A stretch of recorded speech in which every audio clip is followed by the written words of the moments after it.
मुनीर फारूक साहब, क्या first half में कुछ खिलाड़ियों को आराम करवाने के बाद अब फैसला हुआ है कि कुछ खिलाड़ी मैदान में आएंगे, ज़रा मुतहरिक होंगे? बिस्मिल्लाहिर्रहमानिर्रहीम।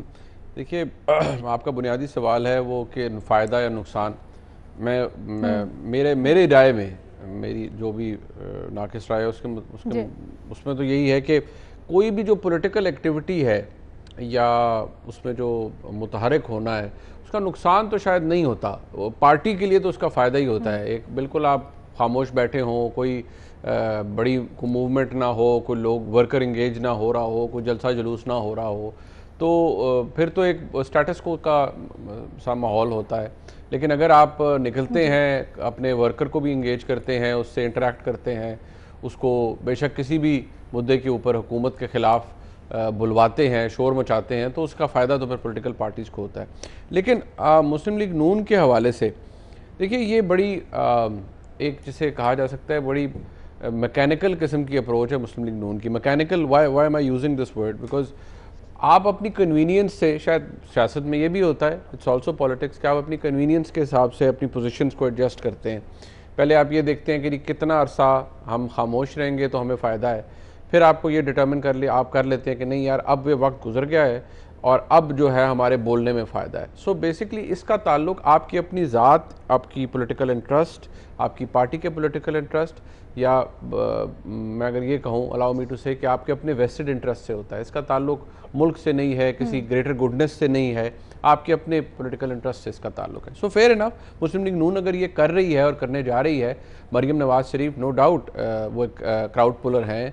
लोग उनमें मियाँ नवाज़ शरीफ का रिफ्लेक्शन देखते हैं, उनकी सियासत और या कम से कम जो सियासत तो उनकी इतनी उस हिसाब से क्या हम कहें अभी कुछ सामने नहीं आई, लेकिन जो जिस तरह से वो जलसों में इंगेज करती हैं, लोगों को बुलाती हैं, और जो पाकिस्तान मुस्लिम लीग नून है उसका एक सॉफ्ट इमेज भी है, उनका एक पर्सनालिटी भी है। नेचुरली वो जब जाती हैं तो लोग उनके लिए इकट्ठे भी होते हैं। एंड किसी हद तक मैं ये हाल में गलत नहीं है, सब इसी पे यही ओपिनियन रखते हैं कि शहबाज साहब से ज़्यादा वो क्राउड पुल कर लेती हैं, तो उस हिसाब से तो ठीक है, वो बाहर निकलेंगे, उनकी पार्टी के लिए अच्छा है। बट क्या इसका कोई डिविडेंड होगा इस पूरी तमाम मामले का?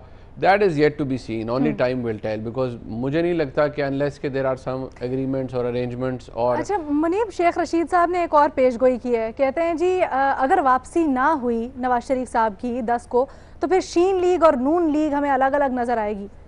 तो क्या ये इसीलिए थोड़ा मरीम नवाज साहिबा जो मुतहरिक हो रही है, इस तरफ इशारा है? देखिए, मेरा नहीं ख्याल कि ये शीन और, देखिए शीन नून की किसी को अच्छा लगे बुरा लगे, शीन नून की सियासी अप्रोच के हवाले से तो डिवीज़न एग्जिस्ट करती है। वो इज़्ज़त एहतराम एक दूसरे का वो रख रखाव वो मौजूद है हाउस ऑफ शरीफ के अंदर, वो आपको नज़र आएगा ऑस्टेंसिबली, आपको पता लगेगा कि ठीक है वो मौजूद है। लेकिन सियासत में तो ये डिवीज़न मेरे ख्याल में अब से नहीं, पिछले कई सालों से है।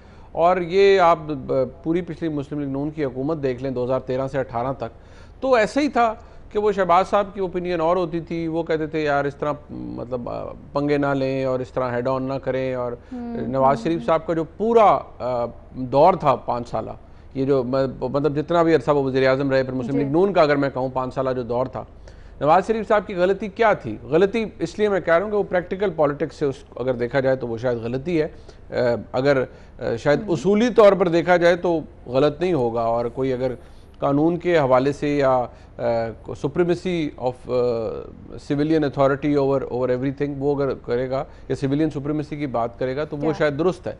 लेकिन नवाज शरीफ साहब का पूरा दौर क्या गुजरा कि यार मैंने अपने आप को जी, मैंने तैयब उर्दवान बनना है पाकिस्तान का, और मैंने जी यहाँ पर सिविलियन सुप्रीमेसी करनी है।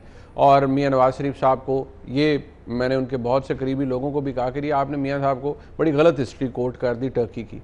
अब टर्की की हिस्ट्री जो लोग जानते हैं, एज ए स्टूडेंट जितना मैं जानता हूँ, तो वो अब वो मियाँ साहब को अगर आप चेरी पिक करके कुछ चीज़ें बता देंगे कि मियाँ साहब उत्थे तो इंज हो गया, उत्थे तैयब उर्दवान आया तो इंज हो गया, फिर देखो ना उन्होंने किस तरह कू डिफीट किया, एक वो किस तरह ज़बरदस्त काम हो गया था, तुसी जनाब है मतलब खिंच के रखो काम नो।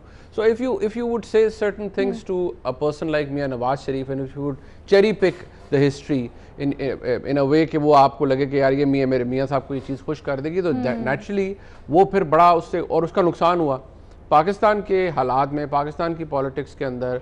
यहाँ पर मियाँ नवाज शरीफ साहब जब तीसरी दफ़ा आए तो वो इसी चक्कर में पड़े गए, वो अपनी वो टर्फ वॉर रही, और उस टर्फ वॉर में फिर आप देखें फिर धरने भी हो गए, फिर वो मुशर्रफ साहब को जी अब वो ट्रायल वाला मामला, फिर जी धरने हो गए, फिर जी पैनमा आ जाना। जब आपका अपना इतना पॉलिटिकल बैगेज हो तो आप लड़ने चले हैं, एक हरक्यूलियन टास्क है पाकिस्तान में सिविलियन सुप्रीमेसी को इस्टेब्लिश करना, तो आप लड़ने चल पड़े जब आपका अपना पॉलिटिकल बैगेज ऐसा है, जब आपके कभी इधर खाते हैं, कभी इधर कारोबार है, कभी इधर कुटीटी निकल आई है, कभी उधर। ये तो वो बंदा काम करे जिसका कोई पॉलिटिकल बैगेज नहीं है, उस got nothing to lose. Okay हाँ यार आओ फिर ठीक है, let's do it, let's gloves off. मेरे पास तो कुछ नहीं है छुपाने के लिए, ना मेरा कोई ज़मीन है, ना जायदाद है, ना मैंने कोई चोरी की हुई है, मेरे पास इख्तियार है, मैं मुल्क का वज़ीर आज़म हूँ, मैंने करनी है सिविलियन सुप्रीमेसी इस्टेब्लिश, कर लो जो करना है, तुसी कड्डो फिर मैनू बाहर।